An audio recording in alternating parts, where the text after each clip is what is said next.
नमस्कार दोस्तों, उड़ान आईएएस एडमिनिस्ट्रेटिव एकेडमी के ऑनलाइन प्लेटफॉर्म में आपका स्वागत है। मेरा नाम रवि गोयल है। आज के इस वीडियो में हम सीजी व्यापम द्वारा 2019 में आयोजित पटवारी परीक्षा के गणित के प्रश्नों पर चर्चा करेंगे। चलिए आगे बढ़ने से पहले आपके लिए कुछ जानकारियां। 10 वर्षों की निरंतरता को बनाए हुए इस वर्ष भी हमारे द्वारा सीजीपीएससी प्री टेस्ट सीरीज 2021 प्रारंभ की जा रही है, जो कि 18 अप्रैल से प्रारंभ होगी। टेस्ट सीरीज ऑफलाइन एवं ऑनलाइन होंगी, जिसमें कुल 70 टेस्ट शामिल किए गए हैं। टेस्ट सीरीज से संबंधित अधिक जानकारी के लिए आप दिए गए नंबर्स पे कांटेक्ट कर सकते हैं। मंडी निरीक्षक एवं उप निरीक्षक भर्ती परीक्षा के लिए हमारे द्वारा एक विशेष बैच संचालित किया जा रहा है, जो कि ऑनलाइन भी है तथा ऑफलाइन भी है, जिसमें मैथ्स और रीजनिंग के 45 प्रश्न, कंप्यूटर के 20 प्रश्न तथा लैंग्वेज के 20 प्रश्न, अर्थात कुल 85 प्रश्नों की तैयारी कराई जाएगी। इसके अलावा CGPSC pre, CGPSC mains, CGPSC pre plus mains के बैच भी संचालित किए जा रहे हैं, जो कि ऑनलाइन भी हैं तथा ऑफलाइन भी हैं। चलिए स्टार्ट करते हैं। पहला प्रश्न जो लिखा हुआ है गणित का, 4 लड़के पिस्टल से एक साथ गोली दागते हैं। इसके पश्चात वे प्रत्येक 4, 5, 6 तथा 8 सेकंड के अंतराल पे गोली दागते हैं।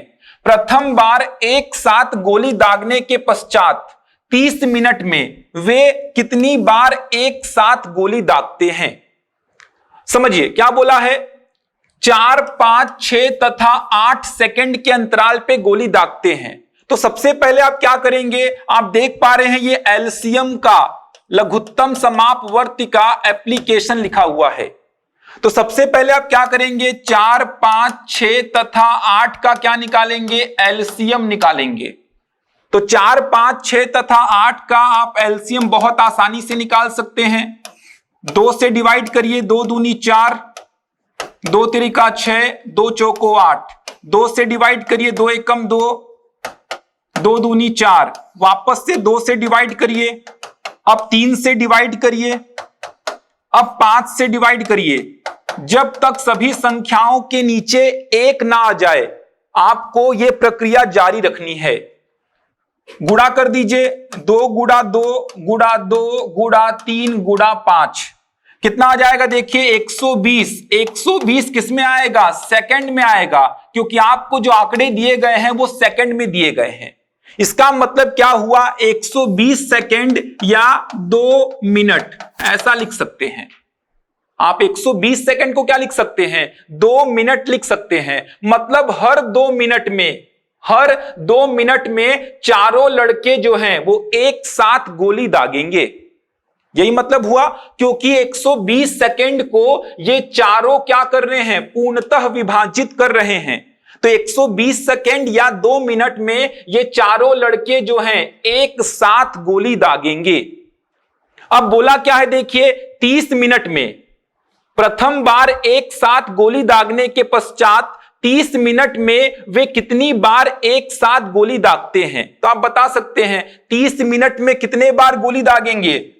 तो 30/2 कितना आया, 15 आया। 15 बार 30 मिनट में गोली दागेंगे, लेकिन आप उस एक को भी काउंट करना नहीं भूलेंगे। समझ पा रहे हैं। तो टोटल कितना हो जाएगा, 15 और 1 हो जाएगा कितना, 16। तो इसका आंसर क्या हो जाएगा, 16 बार हो जाएगा। 1 क्यों ऐड किया, तो यहां पे कंफ्यूज नहीं होंगे। मान लीजिए 8 बजे उन्होंने गोली दागा होगा, चारों ने मिलके 8 बजे। तो 8 बजे के बाद कितने बजे दागेंगे, 8:02 पे, फिर 8:04 पे, फिर 8:06 पे, ऐसे करते हुए 8:30। तो अगर मैं 30 मिनट की बात करता हूं तो यह पूरा अंतराल क्या होगा, 30 मिनट का होगा। समझ पा रहे हैं, यह पूरा अंतराल होगा 30 मिनट का। तो इस 30 मिनट के अंतराल पे कुल कितने बार एक साथ गोली दागेंगे, 16 बार गोली दागेंगे एक साथ। ध्यान रखेंगे, 15 इसका आंसर नहीं लगाएंगे। इसका आंसर क्या होगा, 16, क्योंकि 8 बजे से लेके 8:30 यह होगा 30 मिनट का अंतराल। तो इसका आंसर हो जाएगा 16। बढ़ते हैं अगले प्रश्न की ओर। 2 अंकों का लघुत्तम समापवर्ती एवं महत्तम समापवर्तक क्रमशः 5083 तथा 23 है। यदि एक अंक 391 है तो दूसरा अंक क्या है? ये एलसीएम और एचसीएफ मतलब लस और मस के चैप्टर का प्रश्न है।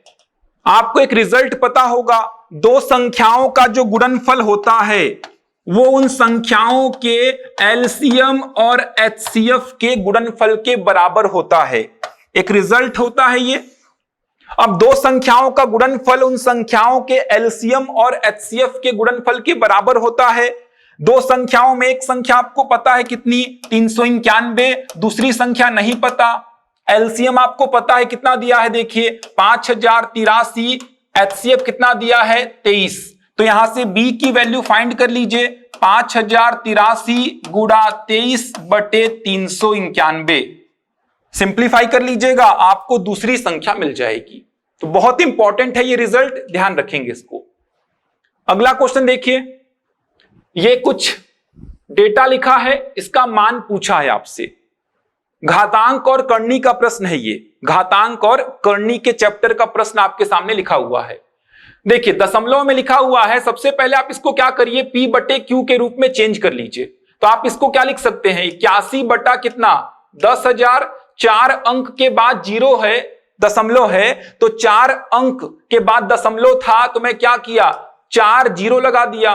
पावर में कितना 1/4, नीचे क्या लिख सकता हूं मैं 16 बटा 10,000, पावर में कितना 1/4, 0.5 को आप क्या लिख सकते हैं 5/10 लिख सकते हैं। अब देखिए 81 को मैं 3 लिख सकता हूं और 10,000 को मैं 10, लेकिन पूरे की पावर कितनी लिखूंगा 4, क्योंकि 3 की पावर 4 81 होता है और 10 की पावर 4 10,000 हो जाएगा। इस पूरे की पावर कितनी है 1/4। उसी प्रकार नीचे क्या लिखूंगा मैं 2/10, इस पूरे की पावर 4 और इस पूरे की पावर कितनी 1/4। 4 से 4 कैंसिल, 4 से 4 कैंसिल, इधर पे कितना है 5/10 है।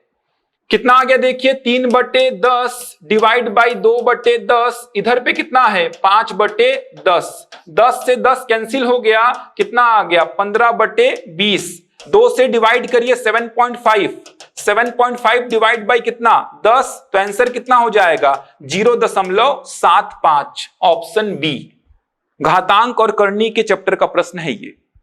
अगला प्रश्न देखिए क्या लिखा हुआ है, a के मान की गणना कीजिए। अब a का मान पूछा है, 25 की पावर -3 दिया है, 5 की पावर -6 दिया है, 5 की पावर 2 दिया है और 0.5 की पावर 2 दिया है। तो आप क्या करिए 25 को क्या लिख सकते हैं 5 की पावर 2, सबको 5 की पावर में लिख लीजिए।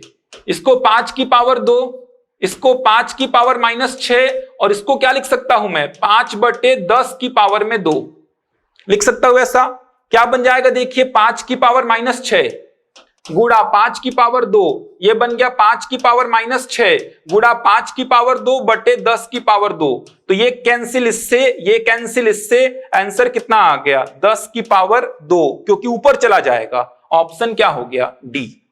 आसान प्रश्न है। बढ़ते हैं अगले प्रश्न की ओर। 35 विद्यार्थियों की एक कक्षा में विद्यार्थियों की औसत आयु 17 वर्ष है। तो 35 विद्यार्थियों की औसत आयु 17 वर्ष है, तो 35 विद्यार्थियों की कुल आयु बता सकते हैं आप। 35 × 17 कितना हो जाएगा देखिए 17 × 5 = 85, 17 × 3 = 51 और 8 कितना हो गया 59, मतलब 595 वर्ष। ये 595 वर्ष क्या है, जब मैं उन 35 विद्यार्थियों की कुल आयु देखूंगा तो मेरे को मिलेगा टोटल कितना 595 वर्ष। अब क्या बोला, उस कक्षा के कक्षा शिक्षक तथा विद्यार्थियों की औसत आयु, मतलब अगर बात करता हूं 35 लोग थे पहले, अब कितने हो गए 36 और औसत कितना हो गया 18। 35 तो विद्यार्थी हैं, साथ में कौन शामिल हो गया शिक्षक, 36 लोग हो गए। 18 छिका कितना हो जाएगा 108, 18 × 3 = 54, 54 और 10 कितना हो गया 64, कितना आ गया 648। मतलब 35 विद्यार्थियों की कुल आयु 595, 35 विद्यार्थी के साथ एक अध्यापक को शामिल किया तो कुल आयु कितनी हो गई 648। देख लीजिए कितना वृद्धि हुआ 648 - 595। तो आप देख पा रहे हैं कितना वृद्धि हुआ? 53 वर्ष। किसके कारण? अध्यापक के कारण। मतलब अध्यापक की आयु कितनी हो जाएगी? 53 वर्ष हो जाएगी, क्योंकि वृद्धि जो हुई है यहां से यहां वो अध्यापक के कारण हुई है। अगला प्रश्न देखिए क्या लिखा हुआ है। यदि एक पानी टंकी का 4/7 भाग, क्या बोल रहा है? 4/7 भाग 8 घंटे में भरता है, तो टंकी का आधा भाग भरने में कितना समय लगेगा? बहुत आसान है, तो यहां से पहले लिख लीजिए कि टंकी का एक भाग कितने देर में भरेगा, तो 8 सत्ते 56/4 घंटा। कैंसिल करिए, कितना आ जाएगा? 14। मतलब पूरी की पूरी टंकी जो है ये 14 घंटे में भर जाएगी। तो आधा भाग भरने में कितना समय लगेगा? तो आधा भाग भरने में लगेगा कितना? 7 घंटा लगेगा। तो ऑप्शन क्या हो जाएगा? सी हो जाएगा। आसान प्रश्न है। 4/7 भाग 8 घंटे में, तो एक भाग 7 का मल्टीप्लाई कर दिया 8 के साथ में और 4 से भाग दे दिए, कितना आ गया? 14 घंटे। तो आधा भाग 7 घंटे में भर जाएगा। बढ़ते हैं अगले प्रश्न की ओर। देखिए इसका मान पूछा है, क्या होगा? अब देखिए आप क्या कर सकते हैं, आपको नीचे क्या चाहिए? a+b या a-b। मतलब सबसे पहले तो आप इसको सिंप्लीफाई करिए। इसको सिंप्लीफाई करके मैं क्या लिख सकता हूं? माइनस बाहर निकाला, आ गया अंदर में a+b आ गया। अब ऊपर देखिए, ये माइनस और ये माइनस का गुणा होके क्या बन जाएगा? प्लस बन जाएगा। तो क्या बन रहा है? a गुणा -b+c इंटू कितना? c। समझ आ रहा है? अब आप क्या कर सकते हैं, ये माइनस को बाहर निकाल दीजिए। तो माइनस को जब मैं बाहर निकालूंगा तो अंदर क्या बचेगा? b-c into c divide by minus का a+b। ये माइनस और माइनस प्लस हो गया, तो बचा कितना? a इंटू b-c इंटू सी, जो कि ऑप्शन सी में आप देख पा रहे हैं। ऑप्शन को देख के उसके अकॉर्डिंग आपको इस प्रश्न को सॉल्व करना था। ऑप्शन को देखना था पहले, ऑप्शन में किस प्रकार के आंकड़े दिए गए हैं, उसके हिसाब से आपको प्रश्न को सॉल्व करना था। मैं इस माइनस और माइनस को क्या कर दिया? प्लस कर दिया। ये देखिए माइनस और माइनस क्या हो गया? प्लस हो गया। इस माइनस को बाहर निकाल दिया तो बचा कितना? a+b, और इस माइनस को बाहर निकाला तो बचा कितना? b-c, और वो माइनस और माइनस भी क्या हो गया? प्लस हो गया। ऑप्शन सी आपको दिख जाएगा। ठीक, बढ़ते हैं अगले प्रश्न की ओर। देखिए अगला क्वेश्चन क्या है। दो कार एक बिंदु ए से 12 मिनट के अंतराल में 20 किलोमीटर प्रति घंटा की चाल से आरंभ होती हैं। इसका मतलब ऐसा कुछ हो रहा है, मान लीजिए कोई कार निकली है ये, और ये मान लीजिए एक उसके आगे कार चल रही है। इन दोनों के बीच का समय अंतराल कितना दिया है आपको? 12 मिनट। इन दोनों के बीच का समय अंतराल कितना दिया है? 12 मिनट। इसकी भी चाल 20 है और इसकी भी चाल कितनी है? 20 है। आगे क्या बोला? विपरीत दिशा के बिंदु बी से एक व्यक्ति पहली कार के साथ चलना प्रारंभ करता है। यदि वह दोनों कारों के 10 मिनट के अंतराल में मिलता है तो उस व्यक्ति की गति क्या है? अब देखिए इसके विपरीत दिशा से एक व्यक्ति चलना आरंभ किया है और बोल क्या रहा है? यदि वह दोनों कार के 10 मिनट के अंतराल में मिलता है, मतलब पहली कार को क्रॉस किया और दूसरी कार के पास जाके जस्ट मिला, तो इसके बीच का समय अंतराल कितना है? 10 मिनट है। समझ पा रहे हैं प्रश्न को क्या बोल रहा है? पहली कार को जस्ट क्रॉस किया, इधर से व्यक्ति आया, पहली कार को जस्ट क्रॉस किया और दूसरी कार के पास जस्ट पहुंचा है, तो उसके बीच का समय अंतराल कितना है? 10 मिनट है। तो यहां से आप क्या बोल सकते हैं? तो यहां से बोल सकता हूं मैं 12 मिनट में 20 किलोमीटर प्रति घंटा की चाल से जो दूरी तय की जाएगी वो दूरी बराबर होगी किसके? 10 मिनट में। 10 मिनट में 20 प्लस x। अब यहां पे x क्या है? तो x मान लो क्या है? व्यक्ति की चाल है। तो 20 प्लस x क्यों बोल रहा हूं? क्योंकि रिलेटिव स्पीड हो गया है, इस बार अपोजिट डायरेक्शन में आ रहा है। दूरी बराबर होगी। कौन सी दूरी बराबर होगी? तो देखिए 20 किलोमीटर प्रति घंटा की चाल से कितने मिनट में? 12 मिनट में। तो 12 को चेंज कर दिया घंटे में। यह दूरी बराबर होगी किसके? 20 प्लस x किलोमीटर प्रति घंटा की चाल से कितने मिनट में? 10 मिनट में। बराबर कितना? 10। सिंप्लीफाई करिए, 60 से 60 कैंसिल, 0 से 0 कैंसिल, तो 24 बराबर कितना 20 प्लस x, तो x कितना आ गया 4। तो आंसर क्या हो जाएगा इसका 4 किलोमीटर प्रति घंटा। अच्छा प्रश्न है ये, समझ पा रहे हैं प्रश्न को। इन दोनों के बीच का गैप 12 मिनट का है, मिनट में बोल रहा हूं, और व्यक्ति पहली कार को क्रॉस किया और दूसरी कार से मिला है, अपोजिट डायरेक्शन से आ रहा है, तो इन दोनों के बीच का गैप कितना है 10 मिनट का। तो दूरी को बराबर कर दिया, 12 मिनट में 20 किलोमीटर प्रति घंटा की चाल से तय की गई दूरी ये बराबर होगी 20 प्लस x किलोमीटर प्रति घंटा की चाल से 10 मिनट में तय की गई दूरी के। और दूरी क्या होता है चाल इंटू समय, तो चाल इंटू समय 12 मिनट को घंटे में चेंज कर दिया। यहां पे 20 प्लस x क्यों लिया, क्योंकि रिलेटिव स्पीड है, और x क्या है व्यक्ति की चाल है। अच्छा प्रश्न था ये, ठीक। बढ़ते हैं अगले प्रश्न की ओर। यदि a अनुपात b बराबर 3 अनुपात 4 हो तो a square plus b square divide by a plus b का होल स्क्वायर का मान क्या है। आपको अनुपात दिया हुआ है, आप चाहें तो यहां पे सीधे सीधे a बराबर 3 b बराबर 4 भी पुट कर सकते हैं, या आप क्या करिए a बराबर 3 के और b बराबर 4 के पुट कर दीजिए। अनुपात दिया होता है तो k के पद में मानते हैं आप, ऐसा करेंगे तो भी आंसर आएगा, क्योंकि फाइनली आपको अनुपात ही निकालना है। रख के देखिए, a की वैल्यू 3 तो 3 त्रिका 9, b की वैल्यू 4 तो 4 चौको 16, a की वैल्यू 3 b की वैल्यू 4, 3 और 4 7, 7 का स्क्वायर कितना हो गया 49, 16 और 9 25, 25 बटा 49, ऑप्शन हो जाएगा सी। के मान के वैल्यू पुट करेंगे तो भी आपका उत्तर सेम ही आएगा। बढ़ते हैं अगले प्रश्न की ओर। एक समतल वृत्तीय ठोस शंकु के आधार का व्यास 10 इंच है तथा उसकी ऊर्ध्वाधर ऊंचाई 12 इंच है, तो उस शंकु के सतही पृष्ठ का क्षेत्रफल क्या होगा। अब एक बात समझिए, शंकु के सतही पृष्ठ का क्षेत्रफल पूछा है, ऊर्ध्वाधर ऊंचाई दिया है, मतलब ये ऊंचाई ऊर्ध्वाधर हो गई, ये हो गई तिर्यक ऊंचाई और ये हो गई आधार की त्रिज्या। दिया क्या है आपको, आधार का व्यास कितना 10 इंच, तो आधार की त्रिज्या कितनी हो गई 5 इंच, ऊर्ध्वाधर ऊंचाई कितना दिया है 12 इंच। तो सबसे पहले क्या फाइंड करेंगे तिर्यक ऊंचाई। कैसे फाइंड करेंगे, कर्ण का वर्ग बराबर लंब का वर्ग प्लस आधार का वर्ग, तो 12 का स्क्वायर 144, 5 का स्क्वायर 25, 169 हो गया एल स्क्वायर, तो एल की वैल्यू कितनी हो गई 13, मतलब तिर्यक ऊंचाई कितनी मिल गई आपको 13। अब आपको पता होना चाहिए शंकु का सतह पृष्ठ कितना होता है, तो इसका फॉर्मूला आपको पता होना चाहिए, यह होता है pi r l plus pi r square.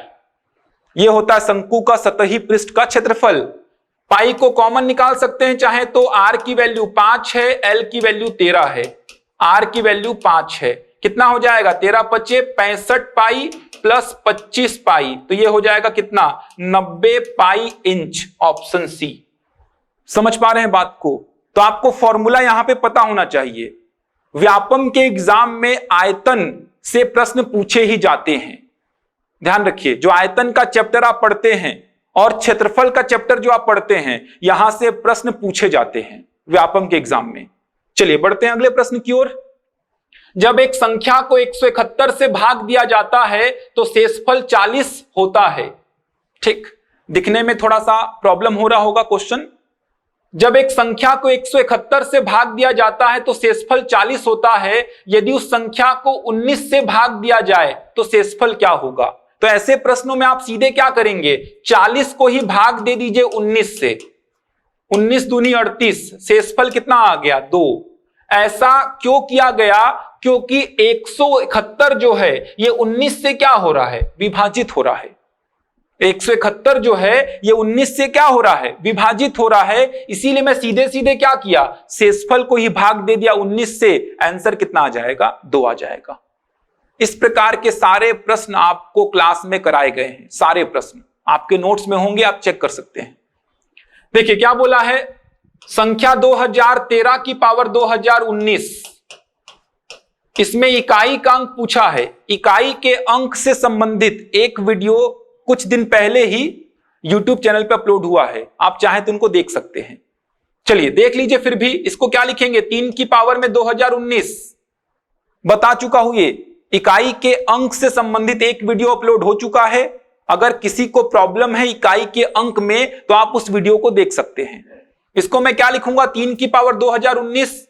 एक ट्रिक भी होता है इसका, वो ट्रिक क्या है, 2019 में से एक कम कर दीजिए, कितना आ गया 2018। 2018 को भाग दे दिया 4 से, 4 पंचे 20, 4 जीरम 0, 4 चौको 16, शेषफल कितना 2, 2 में एक जोड़ दिया कितना आ गया 3। इस 3 को लगा दीजिए पावर में, किसके, 3 के पावर में लगा दीजिए 3, कितना हो जाएगा 3 की पावर 3, मतलब 3 गुणा 3 गुणा 3 27। 27 का मतलब कितना 7। इकाई का अंक क्या हो जाएगा 7।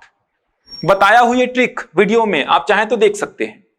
पावर से एक कम करेंगे, 4 से भाग देंगे, शेषफल में एक जोड़ देंगे, पावर में लगा देंगे। ठीक, बढ़ते हैं अगले प्रश्न की ओर। देखिए क्या लिखा हुआ है, 231 की पावर में 234 प्लस 102 की पावर में 234, 213 की पावर में 123, 120 की पावर में 123 का उभयनिष्ठ गुणनखंड क्या होगा। कॉमन फैक्टर पूछा है, ये देखिए। अब देखिए यहां पे एक रिजल्ट काम आएगा, x की पावर n प्लस a की पावर n। ये हमेशा x प्लस a से क्या होगा विभाजित, जब n क्या होता है विषम होता है। घातांकी भाग पर आधारित प्रश्न वहां से पूछा गया है ये। तो x की पावर n प्लस a की पावर n, ये x प्लस a से क्या होगा विभाजित, n क्या होना चाहिए विषम, n सम भी हो सकता है।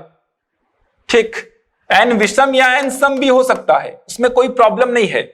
n विषम भी हो सकता है, n सम भी हो सकता है। x की पावर n प्लस a की power n, x plus a से क्या होगा विभाजित। तो आप देख पा रहे हैं ये जो आंकड़ा लिखा गया है ये किससे विभाजित होगा, 231 प्लस 102 से, मतलब किससे होगा देखिए 333 से होगा। ये जो लिखा गया है ये किससे विभाजित होगा, 213 प्लस 120 से, मतलब किससे होगा देखिए 333 से होगा। मतलब ये भी 333 से विभाजित होगा और ये भी किससे विभाजित होगा 333 से। मतलब कॉमन जो गुणनखंड है, उभयनिष्ठ गुणनखंड जो है वो कितना हो जाएगा 333 हो जाएगा।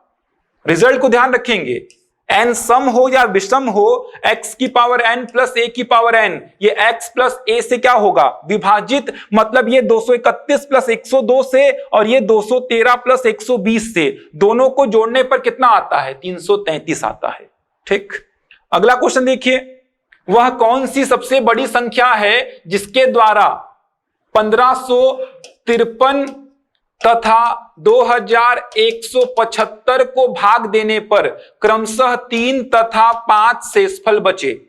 बड़ी से बड़ी संख्या आपको बतानी है जिससे 1553 को भाग देंगे तो शेषफल 3 बचेगा, 2175 को भाग देंगे तो शेषफल क्या बचेगा 5 बचेगा। तो सबसे पहले क्या करेंगे, 1553 से 3 को माइनस कर देंगे, कितना आ गया 1550, और 2175 से 5 को माइनस कर देंगे, कितना आ गया 2170। इन दोनों का क्या निकाल दीजिए HCF। तो 1550 का और 2170 का, इन दोनों का HCF निकालिए, वही क्या होगा आपका उत्तर होगा। क्योंकि इन दोनों का HCF क्या निकलेगा, बड़ी से बड़ी संख्या जो इन दोनों को पूर्णतः विभाजित करेगी। HCF क्या होता है, बड़ी से बड़ी संख्या जो दी गई संख्याओं को पूर्णतः विभाजित करेगी। तो HCF मिलेगा आपको बड़ी से बड़ी संख्या जो इन दोनों को पूर्णतः विभाजित करेगा। अब 1550 को पूर्णतः विभाजित कर रहा है तो 1553 में कितना शेषफल देगा 3। 2170 को पूर्णतः विभाजित कर रहा है तो 2175 में कितना शेषफल देगा 5 देगा। तो इन दोनों का HCF आप निकाल सकते हैं। आप देख पा रहे हैं एलसीएम और एचसीएफ के चैप्टर से कितने सारे प्रश्न बने हैं यहां पे। ठीक, तो इसका एचसीएफ आप निकाल लेंगे। बढ़ते हैं अगले प्रश्न की ओर। 3 सही 1/3, 33 सही 1/3 स्क्वायर, 333 सही 1/3 की पावर 3। इसको सिंप्लीफाई करना है, कर लीजिएगा। कैसे करेंगे, 3 प्लस 33 प्लस 333 प्लस 3333 प्लस 33333, इनको अलग से जोड़ दीजिए, प्लस 1/3 प्लस 1/3 स्क्वायर प्लस 1/3 की पावर 3 प्लस 1/3 की पावर 4 प्लस 1/3 की पावर 5। इनको अलग से जोड़ दीजिए। ठीक, बना लेंगे। क्यों ऐसा कर पा रहा हूं? क्योंकि 3 सही 1/3 को आप 3 प्लस 1/3 भी लिख सकते हैं, कोई अलग बात नहीं है। ये 33 सही 1/3 स्क्वायर को मैं 33 प्लस 1/3 स्क्वायर भी लिख सकता हूं, दोनों एक ही होता है। तो मैं क्या किया, 3, 33, 333, 3333, 33333, इनको अलग से जोड़ दिया। 1/3, 1/3 स्क्वायर, 1/3 की पावर 3, 1/3 की पावर 4, 1/3 की पावर 5, उनको अलग से जोड़ दिया। देख लीजिएगा कौन सा आंसर आपको मिलता है। ठीक, बढ़ते हैं अगले प्रश्न की ओर। x स्टार y की वैल्यू आपको दिया है 3 स्टार 5, 5 स्टार 3 से कितना बड़ा है? तो देखिए x स्टार y की वैल्यू दिया है, उसी फॉर्मेट से आप पहले क्या निकाल लीजिए, 3 स्टार 5 मतलब x के प्लेस पे 3 और y के प्लेस पे क्या आ जाएगा, 5 आ जाएगा। कितना आ गया, 6 प्लस 25 कितना आ जाएगा, 31। उसी प्रकार 5 स्टार 3 निकाल लीजिए, x के प्लेस पे इस बार 5 आ जाएगा और y के प्लेस पे 3 आ जाएगा, तो 10 प्लस 15 कितना हो गया, 25। तो 25 से कितना ज्यादा है, 31, 6 ज्यादा है। आसान प्रश्न है, ध्यान रखेंगे। स्टार का मैथ्स में कोई मीनिंग नहीं होता है, इसीलिए मीनिंग वो पहले बता दिया कि दो संख्याओं के बीच में स्टार लगा है, तो उसको इस फॉर्मेट में तोड़ेंगे आप। दो संख्याओं में से पहली के दुगने के साथ दूसरी के 3 गुने को जोड़ने पर 1200 प्राप्त होता है, जबकि पहली के 5 गुने में से दूसरी का 3 गुना घटाने पर 900 प्राप्त होता है। तब दोनों संख्याओं का अंतर कितना है? बन जाएगा, दो संख्या मान लीजिए x और y, बोल क्या रहा है, पहली के दुगने के साथ, तो पहली के दुगने के साथ दूसरी के 3 गुने को जोड़ने पर 1200 प्राप्त होता है, जबकि पहली के 5 गुने में से, पहली के 5 गुने में से दूसरी का 3 गुना घटाने पर कितना प्राप्त होता है, 900 प्राप्त होता है। दो इक्वेशन बन गया। ये देखिए दोनों को जोड़ेंगे, दोनों को जोड़ने पर ये दोनों कैंसिल हो गया, 5 और 2 कितना हो गया, 7x, इधर जोड़ दीजिए कितना हो गया, 2100। तो x की वैल्यू कितनी आ गई, 300। x 300 आ गया तो समीकरण 1 से y निकाल लीजिए, 2 गुणा 300 प्लस 3y इक्वल टू 1200, तो 3y इक्वल टू 1200 माइनस 600 कितना आ जाएगा, 600। तो x की वैल्यू कितना, 200, सॉरी y की वैल्यू 200। x 300 आ गया और y 200 आ गया, दोनों का अंतर कितना आ जाएगा, 100 आ जाएगा। सरल क्वेश्चन है, दो समीकरण है, दोनों को हल करना है, x और y फाइंड करना है। x और y मिल गया तो दोनों का अंतर बता देंगे आप। 5 क्रमागत संख्याओं का योग 55 है, जबकि 7 क्रमागत संख्याओं का योग 77 है, तब पहली श्रेणी की सबसे बड़ी संख्या एवं दूसरी श्रेणी की सबसे छोटी संख्या का अंतर क्या है? बहुत आसान प्रश्न है, आप लोग करेंगे इस प्रश्न को। क्रमागत संख्या का मतलब क्या, अगर x पहली संख्या तो अगली संख्या x प्लस 1, अगली संख्या x प्लस 2, ये होती है क्रमागत संख्याएं। ठीक, एक कार A से B तक 120 किलोमीटर प्रति घंटा की गति से जाती है तथा B से A तक 80 किलोमीटर प्रति घंटा की गति से लौट आती है। संपूर्ण यात्रा के लिए उसकी औसत गति कितनी है? या तो ये फॉर्मूला से कर लीजिए, आप पढ़े होंगे ऐसा कुछ formula, 2xy upon x plus y। ठीक, ये फॉर्मूला तभी वैलिड होगा जब दूरी क्या होगी, दोनों केस में समान होगी।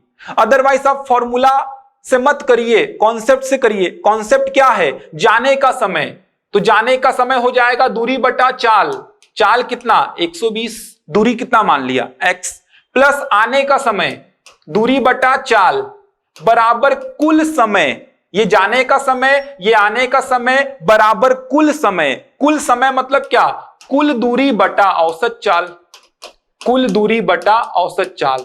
x कॉमन निकल के कैंसिल हो जाएगा, सिंप्लीफाई करने पे आपको मिलेगा 2 into 120 into 80 divide by 120 plus 80, ये मिलेगा आपको सिंप्लीफाई करने पर। तो यहीं से फॉर्मूला बनता है 2xy upon x plus y का, ध्यान रखेंगे आप।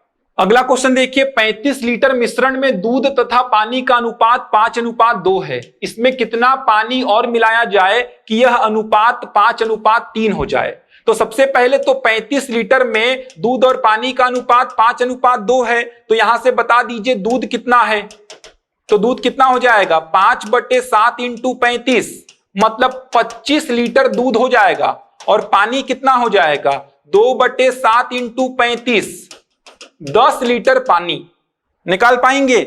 दूध का पोर्शन क्या है 5 नीचे अनुपातों का योग इंटू टोटल, 2/7 इंटू 35, तो 35 लीटर में 25 लीटर दूध और पानी कितना 10। अब बोल क्या रहा है इसमें कितना पानी और मिलाया जाए, तो दूध तो 25 ही रहेगा, पानी मान लो मैं कितना और मिला लिया x, जिससे अनुपात क्या हो गया 5:3 हो गया।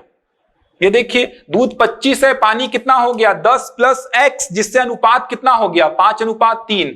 निकाल लीजिए x की वैल्यू कितना आ जाएगा, देखिए 10 प्लस x बराबर 15, तो x की वैल्यू कितनी आ गई 5, तो ऑप्शन हो जाएगा सी। ठीक, बढ़ते हैं अगले प्रश्न की ओर। किसी आयत की लंबाई में 20% की वृद्धि की जाती है तथा चौड़ाई में 20% की कमी की जाती है, तो नए आयत के क्षेत्रफल में क्या होगा। आप चाहें तो एक फॉर्मूला भी है, वो फॉर्मूला क्या है, पहला प्रतिशत प्लस दूसरा प्रतिशत प्लस पहला प्रतिशत इंटू दूसरा प्रतिशत डिवाइड बाई 100, इसको यूज कर सकते हैं। यहां पे केवल ध्यान देना है वृद्धि को पॉजिटिव लेना है और कमी को नेगेटिव। 20% की वृद्धि, तो पहला प्रतिशत प्लस का 20, दूसरा प्रतिशत माइनस का 20, पहला प्रतिशत प्लस का 20, दूसरा प्रतिशत माइनस का 20/100। 20 से 20 कैंसिल, 2 जीरो से 2 जीरो कैंसिल, -4, माइनस क्या शो कर रहा है 4% की कमी। अगर आपको प्रोसीजर से करना है तो आपको आयत का क्षेत्रफल पता होना चाहिए। आयत का क्षेत्रफल होगा लंबाई गुणा चौड़ाई, तो प्रारंभिक क्षेत्रफल फिर नया क्षेत्रफल, प्रतिशत वृद्धि प्रतिशत कमी लगा दीजिए। लेकिन यह आसान होता है। एक व्यक्ति कुछ संतरे 100 रुपए में 60 की दर से खरीद कर 120 रुपए में 70 की दर से बेचता है, उसका लाभ का प्रतिशत कितना है। देखिए 100 रुपए में 60 की दर से खरीदा है, मतलब 60 संतरों का अगर देखा जाए 60 संतरों का क्रय मूल्य कितना दिया है 100 रुपए दिया है, यही मतलब हो गया। और बोल क्या रहा है 120 रुपए में 70 संतरे बेच दिया, तो 70 का विक्रय मूल्य कितना दिया है 120 दिया है। लाभ हानि में आपको केवल एक बात का ध्यान रखना है, सेम क्वांटिटी का क्रय मूल्य और सेम क्वांटिटी का विक्रय मूल्य मिल जाए, काम खत्म। जैसे मैं यहां पे लिख सकता हूं, अगर लिखना चाहें आप तो एक का क्रय मूल्य कितना हो जाएगा 100/60, कितना आ गया देखिए 5/3। एक का विक्रय मूल्य कितना आ गया देखिए 120/70, मतलब कितना 12/7। तो एक का क्रय मूल्य मिल गया, एक का विक्रय मूल्य मिल गया। बता दीजिए लाभ का प्रतिशत कैसे बताएंगे, पहले तो लाभ निकालिए। कैसे निकालेंगे लाभ, विक्रय मूल्य माइनस क्रय मूल्य, कितना आ जाएगा 36 माइनस 35/21, मतलब 1/21, ये हो गया लाभ। लाभ का प्रतिशत कैसे निकालेंगे, कुल लाभ बटे क्रय मूल्य, क्रय मूल्य कितना है 5/3 इंटू कितना 100, सिंप्लीफाई करिए कितना आ जाएगा 1/21, 3 ऊपर 5 नीचे इंटू कितना 100, 3 सते 21, 5 से काटिए 20, 20/7। ये देखिए ये भी तो 20/7 लिखा हुआ है। तो लाभ हानि के प्रश्नों में केवल आपको समझना है ये कि सेम क्वांटिटी का क्रय मूल्य और सेम क्वांटिटी का विक्रय मूल्य मिल जाए, काम खत्म।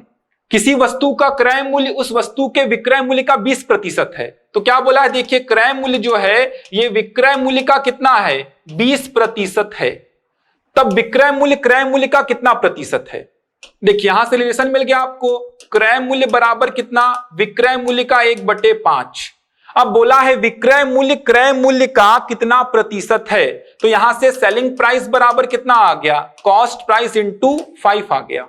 समझ आ रहा है, तो बता सकते हैं विक्रय मूल्य क्रय मूल्य का कितना प्रतिशत है। बहुत आसान प्रश्न पूछे गए हैं लाभ हानि से। चलिए अगला क्वेश्चन देखिए। ठीक है, देखिए दिखने में दिक्कत हो रहा होगा, मैं रीड कर दे रहा हूं। कोई धन साधारण ब्याज की दर से 10 वर्षों में 2 गुना हो जाता है, तो कितने वर्षों में यह 4 गुना हो जाएगा। 10 वर्ष में कितना हो गया 2 गुना, तो कितने वर्ष में 4 गुना होगा, ये पूछा है। साधारण ब्याज पर कोई धन 10 वर्ष में क्या हो गया 2 गुना, तो कितने वर्ष में यह धन 4 गुना हो जाएगा। तो देख लीजिए, मान लो वो धन P था, ये कितना हो गया है 2P, समय कितना लगा 10 वर्ष। कोई धन P था, ये कितना हो गया 2P, समय कितना लगा 10 वर्ष। तो यहां से ब्याज कितना आएगा P आएगा, मिश्र धन में से मूलधन घटा दिया तो ब्याज P आया। तो ब्याज का फॉर्मूला, ब्याज बराबर मूलधन गुणा दर गुणा समय बटा 100। तो P से P कैंसिल, 0 से 0 कैंसिल, तो R कितना आ गया 10%। R 10% आ गया तो बता दीजिए कितने वर्ष में 4 गुना हो जाएगा। अब P को करना है कितना 4P, तो यहां पे ब्याज कितना आ रहा है देखिए 3P आ रहा है। तो ब्याज बराबर मूलधन गुणा दर, दर इस बार आपको मिल चुका है कितना 10, समय आपको नहीं पता, समय को T मान लिया, बटा 100। P से P कैंसिल, 0 से 0 कैंसिल, तो T कितना आ गया 30 आ गया। ऑप्शन बी हो जाएगा। अगला क्वेश्चन देखिए, किसी निश्चित चक्रवृद्धि ब्याज की दर से 500 रुपए की धनराशि 6 वर्षों में दोगुनी हो जाती है तो 24 वर्ष बाद यह कितनी हो जाएगी। देखिए 500 रुपए की धनराशि, 500 रुपए है, ये 6 वर्ष में कितना हो गया 2 गुना हो गया, मतलब कितना हो गया 1000 हो गया। तो 24 वर्ष बाद यह धनराशि कितनी हो जाएगी। अब एक बात समझिए, चक्रवृद्धि ब्याज में मिश्र धन का फॉर्मूला क्या होता है, मिश्र धन बराबर P 1 प्लस R बाई 100 की पावर में कितना N, ये हो जाएगा। क्या होता है चक्रवृद्धि मिश्र धन का formula, P 1 plus R by 100 की पावर में कितना N होता है। अब बोला क्या है 24 वर्ष बाद यह कितनी हो जाएगी, तो 24 वर्ष बाद यह कितनी हो जाएगी, मतलब मिश्र धन आपसे पूछ रहा है 24 वर्ष बाद का। तो मूलधन तो 500 रहेगा, दर आपको नहीं पता है, पावर में कितना लिख दूंगा यहां पे 24, समय कितना हो गया 24।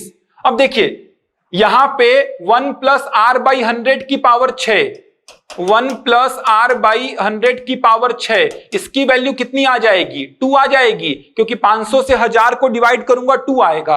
अब इसको देखिए कैसा ब्रेक कर रहा हूं मैं, 1 प्लस R बाई 100 की पावर में 6 और इस पूरे की पावर में कितना लिख देता हूं मैं 4।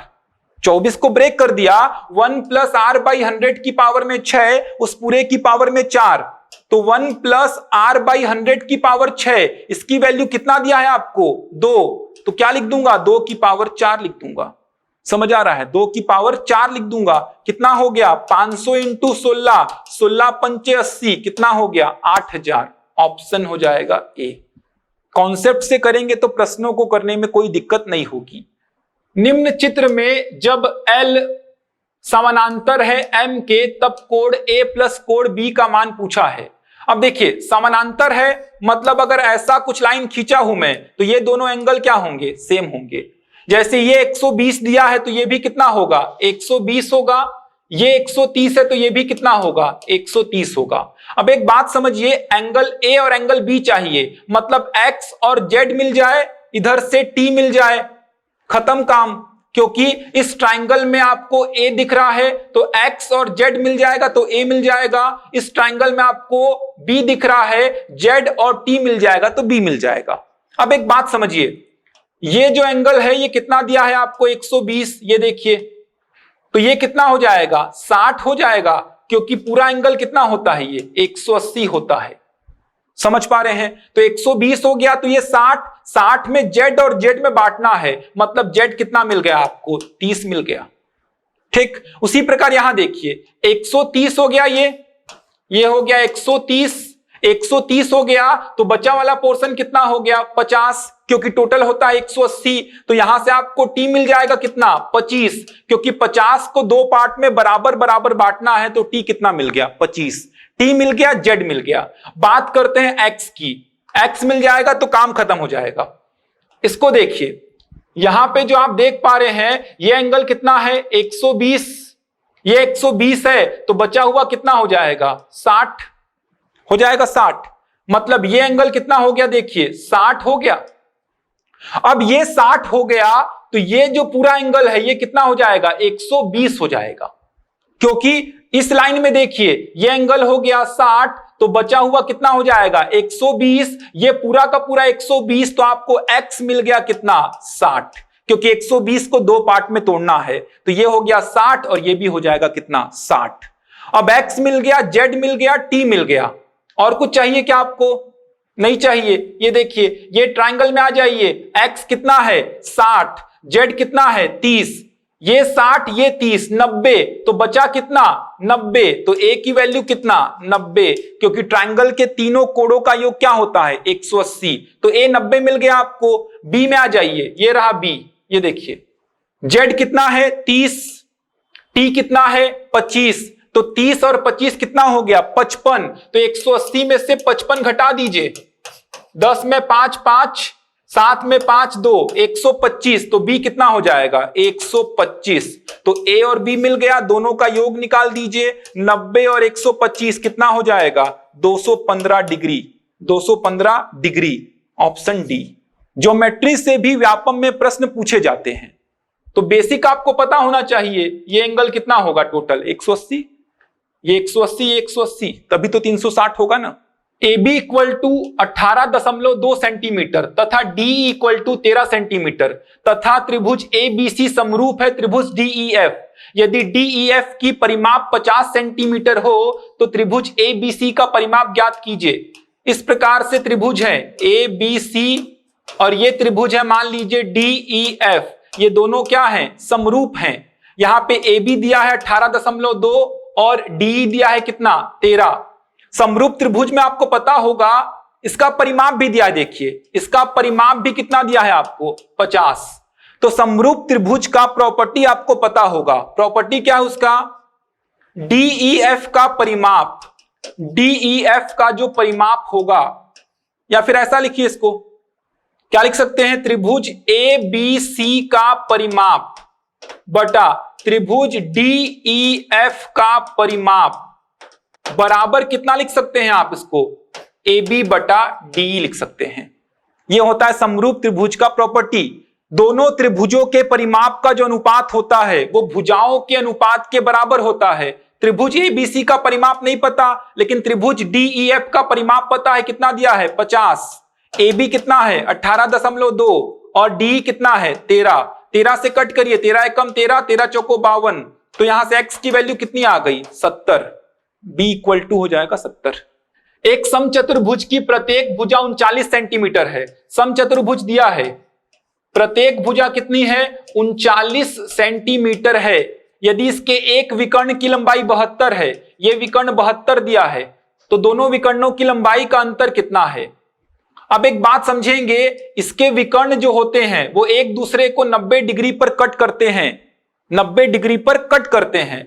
और कैसा बाइसेक्ट, मतलब ये 72 है तो आधा 36 और ये भी आधा क्या हो जाएगा 36।